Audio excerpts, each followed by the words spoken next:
Hello, this is Dominic, and I'm going over the topic of content structure types and reading order, logical reading order.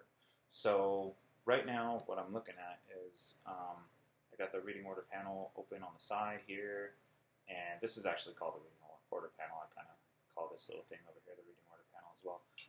But I have it set to structure types, but you can also change it to page content order. And what I was just talking to Patricia about was the fact that the very first thing in our reading order, the logical reading order, is this. Number one is this little background thing for the Fact Level 1 course. And if I was reading it, if I was like listening to this as a blind person, I was trying to listen to this document personally, I'd want to start out with, what is this document about? And that would probably be best described by the title, the main heading of the document. So that's this number 15 here, Continuous Learning Roadmap Management Focus for 1102s.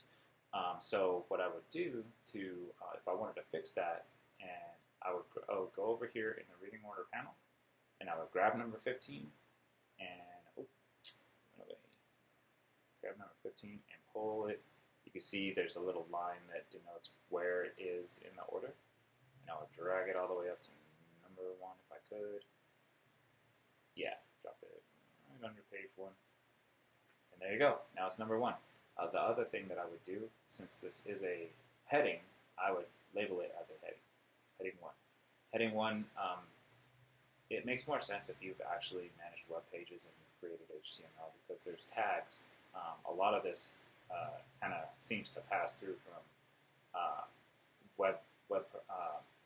website building and HTML coding. And so in this case, a heading 1, it means like a main heading. A heading 2 would be like the first level of a subheading, and a heading 3 would be like a third level subheading, and it just goes down from there, 4, 5, 6. Eventually, I mean, you don't really need to go down to level 6 heading. Personally, I don't think you need to, but you know, I would just call that text. But if you want to, you can. But I would call the main heading a heading level 1.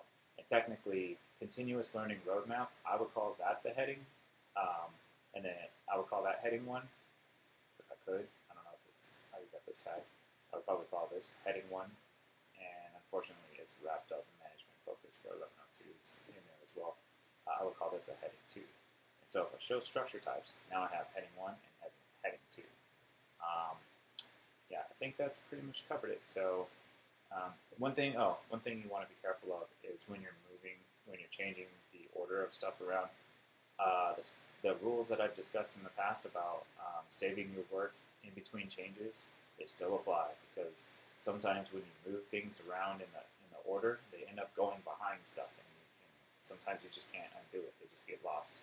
So definitely save your changes before making another change, so that you have a known good to go back to. You can close it down without saving changes if you screw it up, and then open it up again and get back to where you were before you made that change that broke everything.